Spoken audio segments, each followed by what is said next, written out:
വലിയവനായ ദൈവത്തിൻ്റെ അതിപരിശുദ്ധമായ നാം വാഴ്ത്തപ്പെടുമാറാകട്ടെ. കഴിഞ്ഞ ആഴ്ചയിൽ പാലായിലുള്ള ദൈവജനത്തെ കർത്താവിനെ ആരാധിക്കാൻ ദൈവം സഹായിച്ചു. അതിന് മുൻപുള്ള നാളുകളിൽ ജോധ്പൂരുള്ള ദൈവജനത്തോട് ചേർന്ന് കർത്താവിനെ ആരാധിച്ചു പോരുന്നു. ഇന്ന് കുടുംബമായിട്ട് ഇവിടെ കടന്നു വരുവാനും ഇവിടെയുള്ള വിശുദ്ധന്മാരോട് ചേർന്ന് കർത്താവിനെ ആരാധിപ്പാനും സ്തുതിപ്പാനും മഹത്വപ്പെടുത്തുവാനും സന്തോഷമുണ്ടെന്നുള്ള വിവരം സഭയെ അറിയിച്ചു കൊള്ളുന്നു. ആരാധനയുള്ള ബന്ധത്തിൽ ഒരു വേദഭാഗത്തിലേക്ക് നിങ്ങളുടെ ശ്രദ്ധയെ ക്ഷണിച്ചു വിടുന്നു.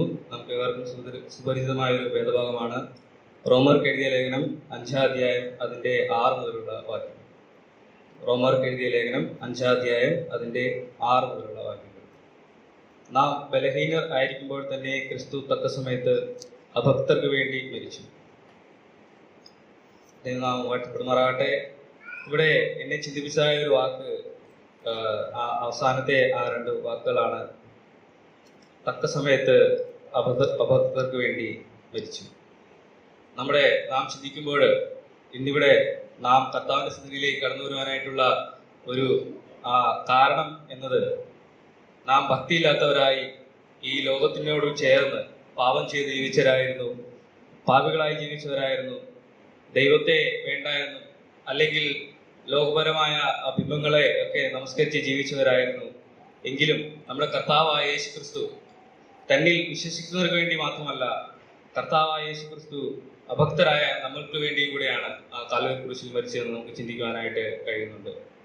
നാം ചിന്തിക്കുമ്പോൾ അതിന് യാതൊരു ഒരു നീതിയായ ഒരു കാര്യമായിട്ട് നമുക്ക് തോന്നുന്നില്ല. കാരണം തെറ്റ് ചെയ്തവരെപ്പോഴും ദൈവത്തിൽ നാം കാണുന്നുണ്ട്. അതുപോലെ ലോകപരമായ ന്യായവ്യവസ്ഥയിലൊക്കെ നാം കാണുന്നത് തെറ്റ് ചെയ്യുന്നവരെല്ലാം ശിക്ഷിക്കപ്പെടണം എന്നുള്ള ആ ഒരു ചിന്താഗതിയിലാണ് ആ നിയമങ്ങളും സംഹിതകളും എല്ലാം നിർമ്മിക്കപ്പെട്ടുള്ളതെന്ന് നമുക്ക് കാണുവാനായിട്ട് കഴിയും.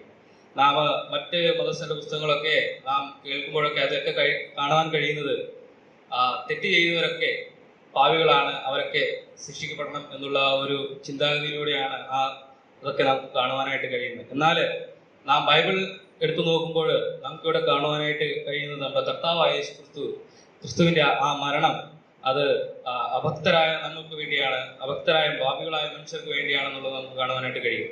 ആ പാപികളായ മനുഷ്യരെ വീണ്ടെടുക്കുന്നതിന് വേണ്ടിയാണ് നമ്മുടെ കർത്താവായ യേശു ക്രിസ്തു ആ കാൽവരി ക്രൂശിൽ മരിച്ചതെന്ന് നമുക്ക് ചിന്തിക്കുവാനായിട്ട് കഴിയും.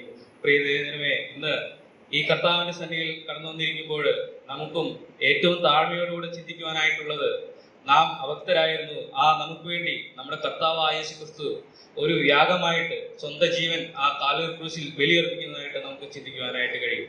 ഇന്ന് ഈ ചിന്തകളോടുകൂടെ നമുക്ക് വേണ്ടി, അഭക്തരായ നമുക്ക് വേണ്ടി, പാപികളായ നമുക്ക് വേണ്ടി, ഒരു യോഗ്യതയുമില്ലായിരുന്ന നമുക്ക് വേണ്ടി കർത്താവ് ആ കാൽവരി ക്രൂശിൽ മരിച്ച ആ കഷ്ടപ്പാടുകൾ, അവർ നമുക്ക് വേണ്ടി ചിന്തിയ ചോര, അവിടുന്ന് നുറുക്കപ്പെട്ട ശരീരം, അത് നമുക്ക് ഓർത്തുകൊണ്ട് ഇന്ന് അവിടുത്തെ സന്നിധിയിൽ ഇരുന്നുകൊണ്ട് വലിയവനായ ദൈവത്തെ നമുക്ക് ആരാധിക്കാം, അവിടുത്തെ മഹത്വപ്പെടുത്താം, അവിടുത്തെ വലിയ നാം